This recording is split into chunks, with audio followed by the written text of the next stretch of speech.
This podcast is sponsored by nobody. Hey dudes, this is Susie Stokey. I played Sandy in The Power, and you are listening to Tommy Throwback Kovac on Splat from the Past. And you know what? Tommy's Catholic. He picks his belly button for Lent.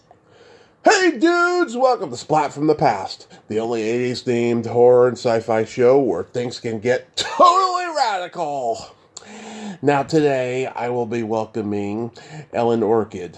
Ellen is a legendary stand-up comedian from New York. She was part of the late 70s comedy boom, and it's going to be an honor to have her on today. And she was in Andy Milligan's twisted 1984 horror cult classic, Carnage. She plays Judy the secretary. And it was a small but memorable part, and it's going to be great to talk to her today. Man, she's done a lot besides doing stand-up and Carnage. I mean, she guest starred in The Sopranos. She was on a Saturday Night Live Girls Watchers sketch, in the background. She's been a psychiatrist. She's done a lot of theater on Broadway, off Broadway, and it's going to be an interesting conversation, and I cannot wait. Halloween October is sizzling, and I've been so lucky this month. I love Halloween October because I get to talk to people from horror, but not just any people from horror, but interesting people like Ellen herself. And she's friends with Linda Marcus Smith and Helene Witt, past guests as well in the New York comedy scene. So yeah, here is my interview with Ellen Orchid.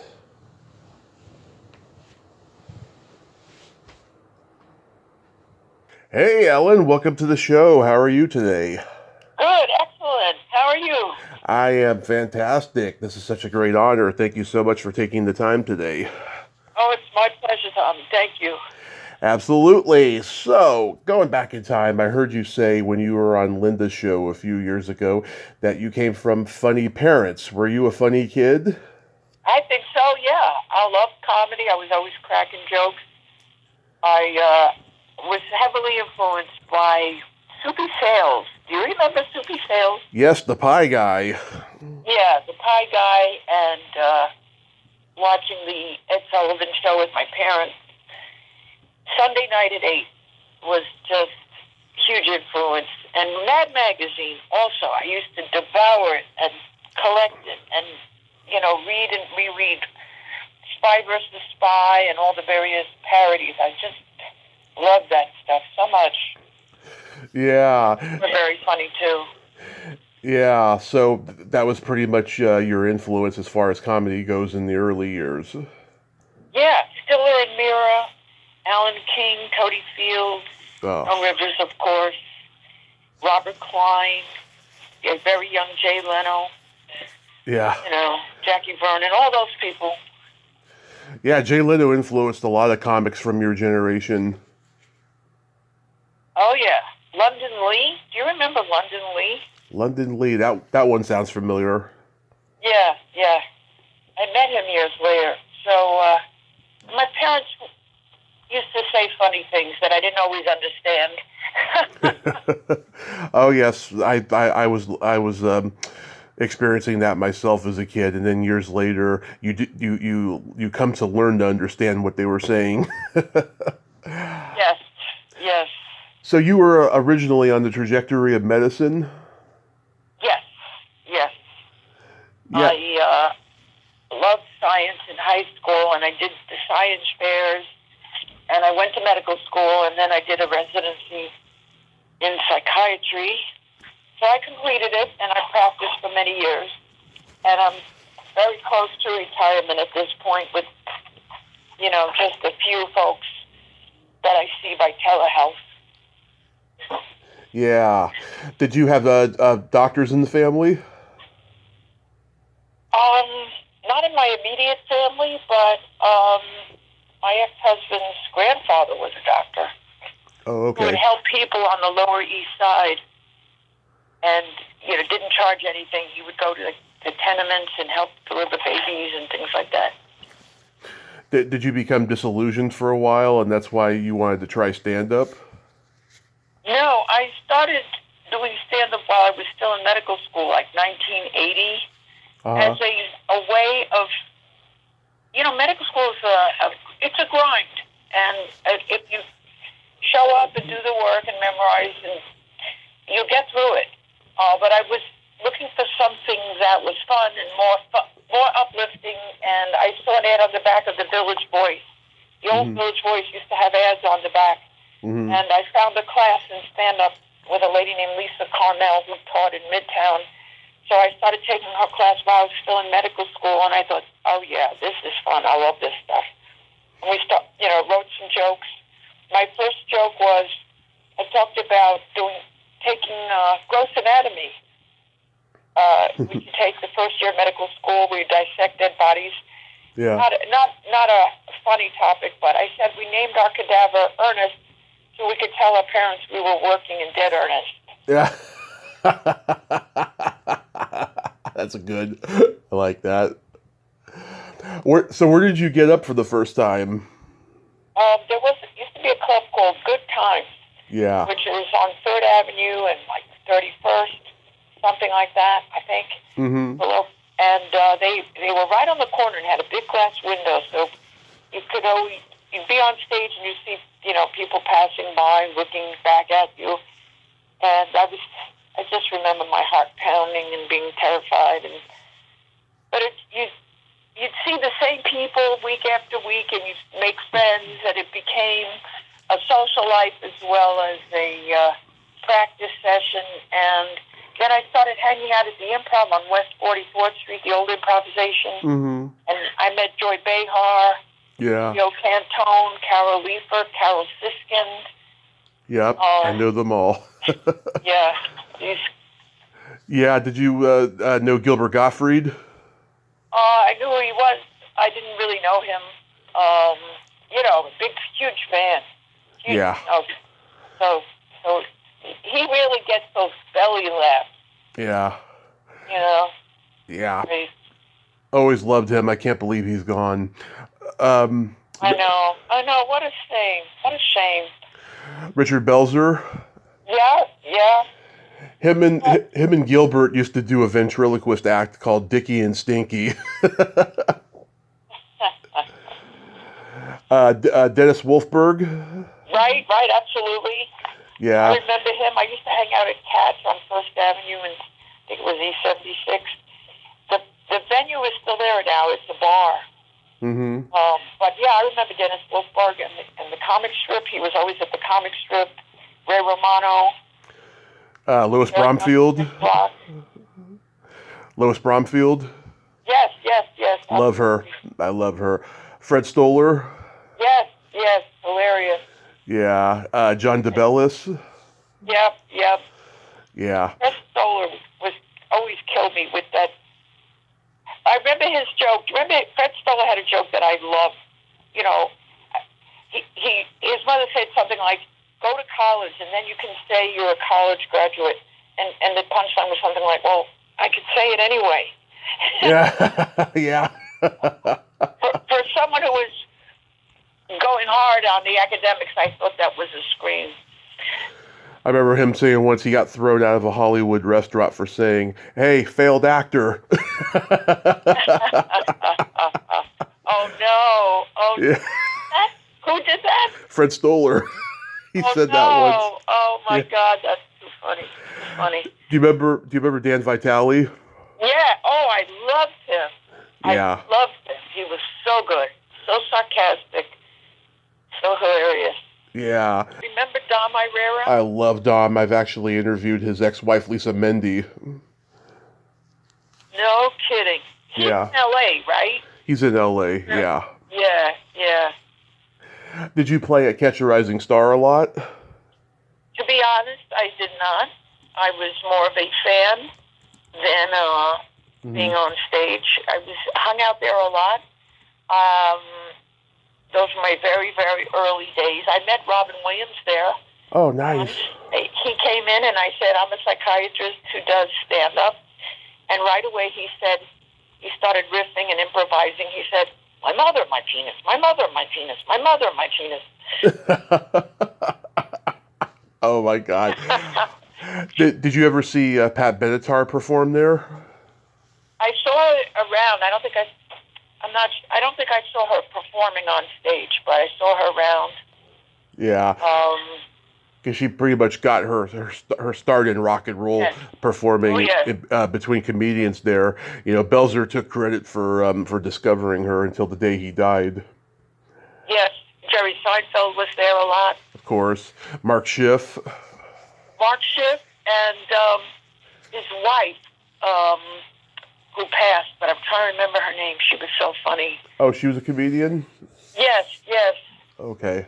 I think that was, yeah. Do you remember Richie Gold? Yes, absolutely. Yeah, Captain Kangaroo, howdy doody. Oh my God, so funny. Yeah. So, at what point do you start studying acting with Lee Strasberg? I started taking classes while I was still in medical school, like 1975. Mm-hmm. At the Lee Strasberg Institute on East 15th Street. I took classes with Irma Sandre and Gordon Phillips and Arthur Sherman. Mm-hmm. And I found it very therapeutic. It wasn't therapy, but I found it like it filled a need in me. Mm-hmm. Get in touch with feelings and feel like I could handle it was a safe place to vent feelings, let's put it that way. Yeah. It was, doing monologues, and they did a lot of relaxation work, which I didn't even realize how tense I was until I started, they come around and lift your arm, and your arm would still be hanging. They would try to get you in touch with your body, with your emotions. And I tell you, in medical school, you're confronted with a lot of things. It's almost like being in the military, and there is no safe place to vent feelings. In fact, medical school really discourages expressing your feelings. You're supposed to wear a mask, professional mask. And if you get too emotional or, God forbid, cry, it's seen as a weakness. And if I could go back, I would say, listen, you got to help people process things because patients die. You see a lot of horrible things. Yeah. But I'm glad that I stuck my neck out and found these crafts of acting right. and stand-up with these great outlets. And now that I'm so much older, they sustain me. If I hadn't found, I don't know what I would have done if I hadn't found this. I mean, that's wonderful. People, you know what I mean? Yeah, of course. You needed to find an outlet because you're a lot more sensitive than you thought you were going into the career. Yeah, I really was.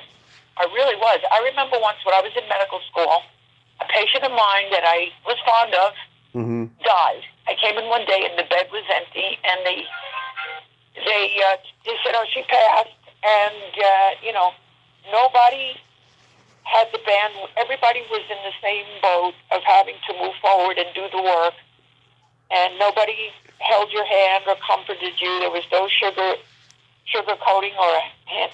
I remember going into the lounge, doctor's lounge, and feeling overwhelmed and crying, and then later somebody said something like, "Oh, I saw you crying in the doctor's lounge. You're not supposed to do that. We don't do that here."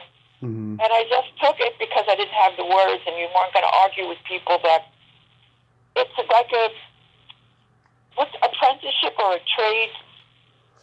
There was absolutely no discussion of handling your reactions to things. Maybe it's changed now, but this was in the 70s and 80s. Right. I hope it's changed now where people can feel like there's a way to process it, because I think you're in touch with your own humanity.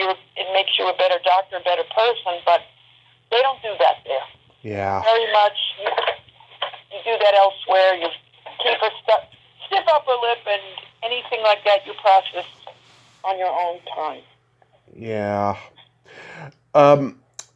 So you did you have any classmates in those classes that we would know? Let me think. Good question. taken so many classes over the years in comedy and you mean in acting classes? Yeah, in acting classes. Let's see. No, I don't think so. But not that became named, but there's so many talented people. Mm-hmm. And then I went in 2006. I enrolled in the Actors Studio Drama School. Yeah. At Pace University, and some of my classmates have gone on to be very successful. One is Goya Robles. Mm-hmm. Do you remember years ago there was a movie called Get Shorty? Of course. Then they made a series out of it. I think it was on FX. Yeah. But Goya Robles was very talented in class. Obviously talented. A notch above, so to speak. Everyone was talented in hard work, but yeah, he was exceptional. And he got cast in Get Shorty. He played a drug dealer whose aunt is Tia, you know. Mm-hmm. Anyway, Ray Romano was in that, playing a filmmaker. And Gregory, no, what's that guy, O'Dowd, the tall Irish guy who's been doing so many things. He's a great, terrific actor. And Javier Molina was also in my class. Nice. Of 2009 at the MFA. Javier Molina doing very well. He was in Reminiscence, starring Hugh Jackman. Mm-hmm. Nice. He's really come into his own. He's a fine actor. He was in the directing track, and I was in the playwriting track, but we all did the same acting things. Nice. Oh, Chris O'Dowd. Oh, Chris O'Dowd, okay. But anyway, mm-hmm. Bradley Cooper had graduated from this program, I think, in the year 2000 or maybe 2002, and he came back a few times to nice. Visit, and we all know, you know, how great he's doing. So how do you come? One of my teachers was Go ahead. Susan Aston, was a wonderful acting teacher. She was very good friends, like super tight friends with James Gandolfini, and she was helped coach him on The Sopranos, worked with him on the script. They had been friends in the off-Broadway theater scene before he got the part, but once he did, she helped him so much, and she would talk about it in class, what a sensitive and kind guy he was. Oh, yeah. Not a mafiosi like his character, and right. She helped him as a friend and as an acting guru break down his scripts. She's credited, you know. Yeah, you guest starred on The Sopranos. Yes, I did. It was so great, and I played a psychiatrist. Yeah. And at the audition, when I had the callback, and David Chase was there, you know, the creator, and I wore my badge from my job. I had been working during the day as a psychiatrist, and I had my name badge on. He said, "What's that badge?" I said, "Well, you know, I'm a psychiatrist in real life, but I'd rather play one on TV." Mm-hmm. He chuckled at that. Talk about preparing for a role, you know. Yeah. So how did you come to be cast in Carnage? I had been taking acting classes with Andy Milligan at his theater. He created the Troupe Theater that was at 335 West 39th Street, on the third floor or fourth floor. I think he owned the building. Mm-hmm. And I saw, I don't know if you remember, they used to, backstage, which is now entirely, mostly online, used to have a digital, used to have a print, it'd be on the newsstand every Thursday. Yes, so many people have told me about it. Right, and I auditioned for one of his productions. He was a good theater director. We did, I think we did the play Ghost by Henrik Ibsen. Okay. I was in that, and he was a very good director. And then he did this film, Carnage, and we went out to Staten Island where he had this beautiful Victorian house. Mm-hmm. And everything, it was like guerrilla filmmaking, very handheld and low budget. And he was a real dynamo. I mean, based on what I've read about him, and there's not much about him out there, is that, you know, he had a shitload of demons, and they came out on screen like, you know, he was like a sexual deviant type with bizarre fantasies and desires, and he put them on screen in these demented horror movies. You know? Right. Well, at least he took it out in his art and not in person. Exactly. Yeah, and he was gay too, right? Right. Yeah. I bet there are a lot of people sitting in Rikers who wish they'd found an outlet for their, anyway, rather than doing it, had another way of expressing their feelings. But anyway, I digress. But yes, he was a very dynamic guy, and I was happy to be part of it. I remember my character was decapitated. Yes. Had to stand at the top of the stairs of a porch, and Yes. my fake head.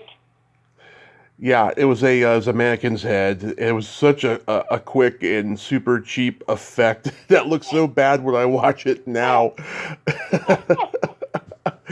Tommy, I am so grateful to you for reaching out to me and bringing back these wonderful memories. Where can I watch the whole finished film of Carnage, please? Carnage? Somewhere I can find it? Well, years ago, I saw it on YouTube. I think it's on there now, and there's these guys talking over it. These guys who have a podcast talking over it. But I do think it's on Blu-ray or DVD or something. I'll find it. Yeah, the girl who plays the lead in the movie, Deanne Veter, I asked her to come on, and she refused. Why? She's embarrassed by it. She's like, it's not my best work, and I just think it's a terrible movie, she said. Oh, gosh. I understand. But look, fame is fleeting. As I look back at us now, I'm so grateful that I found this guy, found his theater. I was looking for something, and I didn't even, Yeah. I found him, and he accepted me, and he cast me, and you jump in. How do you learn except by digging in and doing? Acting is not a natural act, people say. You have to lose self-consciousness and there's a camera there. Yeah. The more I understand that you maybe, wasn't happy with the outcome, but look, I'm grateful that I got something. And I'm glad I did it, and I'm glad we're still talking about it so many years later. And I'm gonna buy a copy of it and show it to my kids. Yeah, that would be great. Yeah, something you do that I've noticed lately is that when you're talking on the phone, you don't hang up the phone; you just put it to the side. Oh my God! Did I do that? Yeah, you did. Oh, Lord. Do you remember if you guys had like a wrap party or a screening? I don't remember a screening. We may have had some snacks as a wrap party. Uh-huh. Boy, but if I can get a copy, I'm going to host a party and serve some stuff, and we'll laugh our heads off, and I can say to my 2 adult kids, look at Mommy getting her head whacked off. Yeah. Oh my God! So you were in one of the Saturday Night Live Girls Watchers sketch, right? Yes. Oh, what a thrill that was! Yes. Mm-hmm. The character in the script was called the Goofy Girl. Yeah. And I went up for it, and there were 3 other women, and I just said to myself, I have to get this.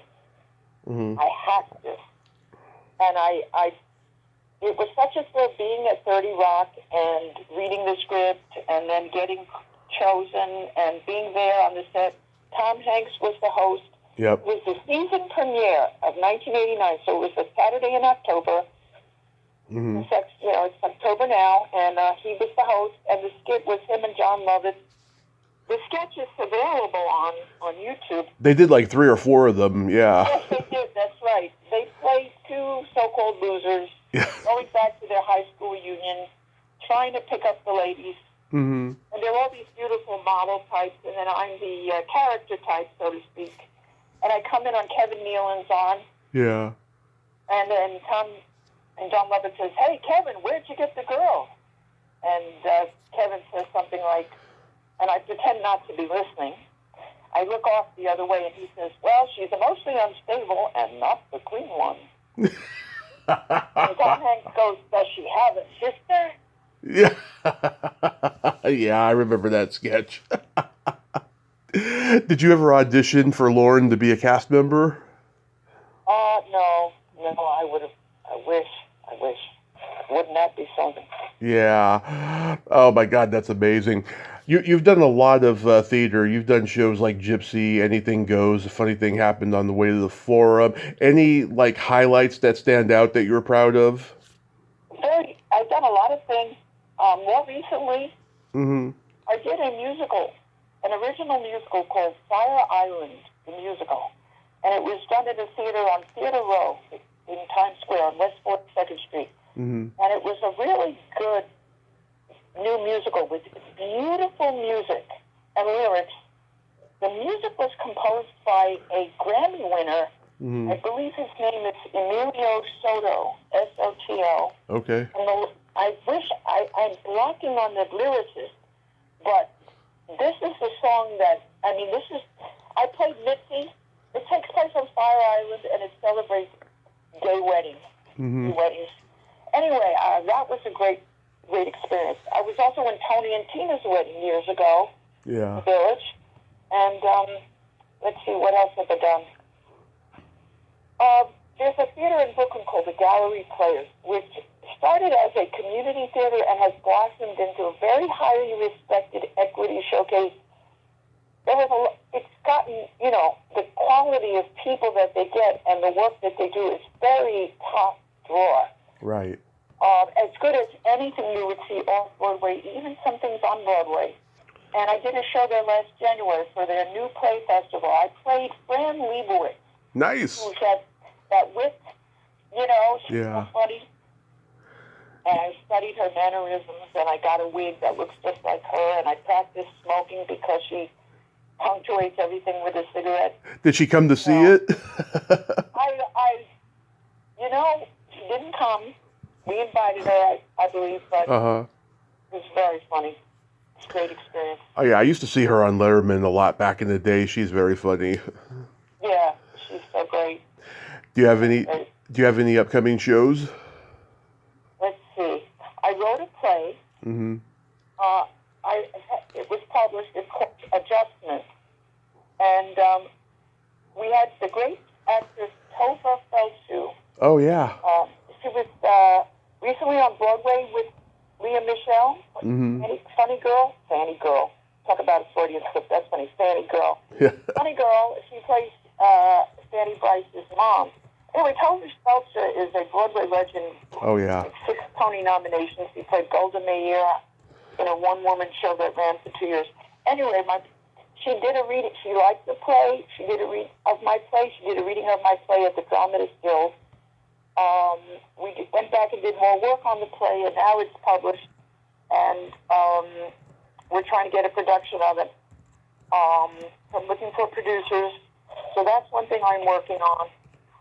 Tova may not be available. She's moved on to other things, but I would love to play that role. It's a serious play with a lot of jokes peppered throughout. Nice. I also wrote a screenplay called Unretired about a divorced woman who's looking forward to retirement. She's, counting the days. And right after she retires and they throw her big retirement party, she goes to visit her ex-husband, and he's diagnosed with cancer. Right. Just when she wants to be free, she's sucked back, and her conscience and her connection to this man with whom she's had a couple of kids, she gives up the retirement plans and helps him navigate the waters of his chemo until he's in remission. So it's called Unretired. Sounds heavy. Yeah, it's heavy, but there's humor in it.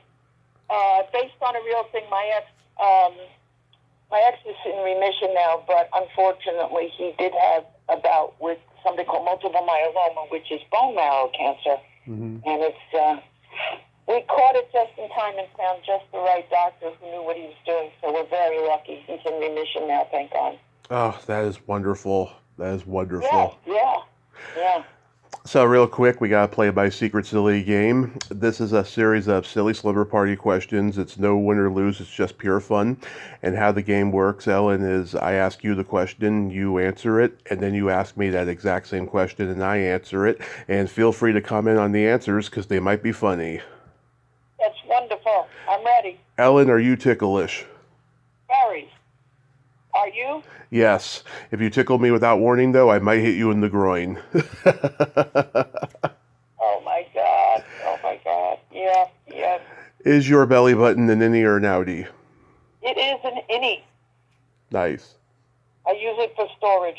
You know, New York apartments are small. Yeah. I'm kidding. And yours? How about yours? It is also an innie. Yeah. What color are your toenails painted?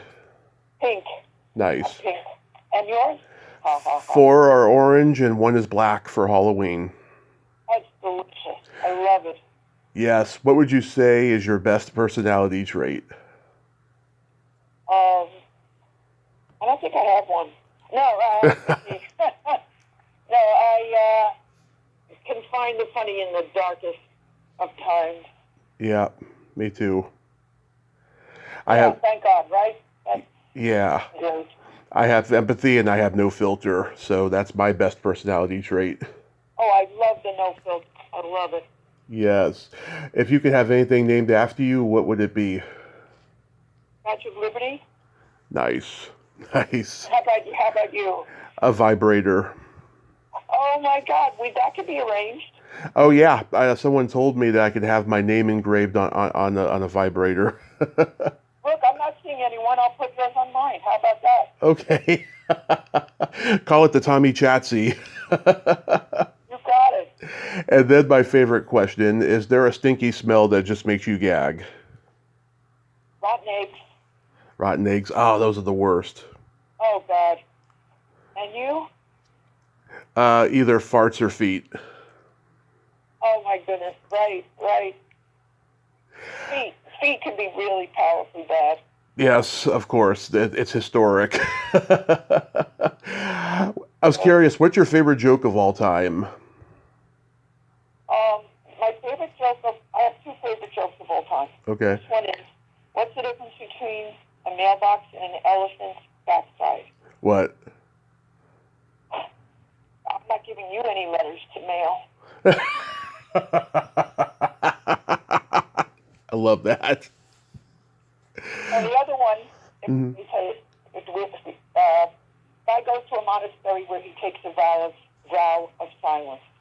And every year he's only allowed 2 words. Mm-hmm. Have you heard this one? No.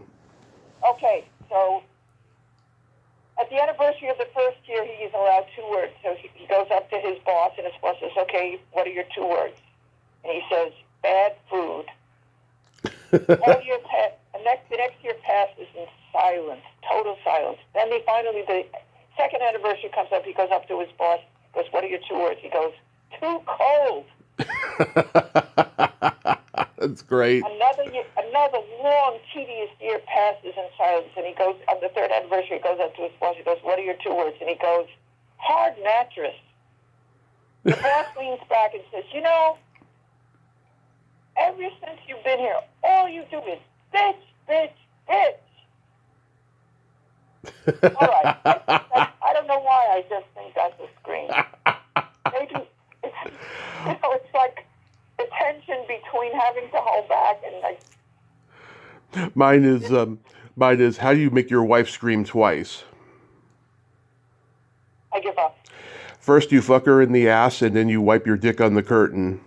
Oh no! Oh no! And the second scream is louder, right? Yeah. Sure. Oh my God, that's great. Thank you. Ellen, thank you so much for coming on today. And Thank you for having me. Yes, you are just so wonderful. I hope you have a happy holiday season and keep performing because you are hilarious. God bless you, and my vibrator is now Chris and Tommy. Okay. Okay. Take care. Thank you so much. Bye-bye. Bye. Well, there you have it. Ellen Orchid, what a sweetheart, huh? What a funny lady. Oh my God, she is so hilarious. I'm so glad we got to talk today. And I'm just speechless at how funny she is because, oh my God, I can't believe it. I love talking to her. She's so passionate and she does what she loves and she does a lot of things. I admire that lady a great deal. Well, until next time, this is Tommy Throwback Kovac saying there's no shame in living in the past because the present sucks. Later, dudes.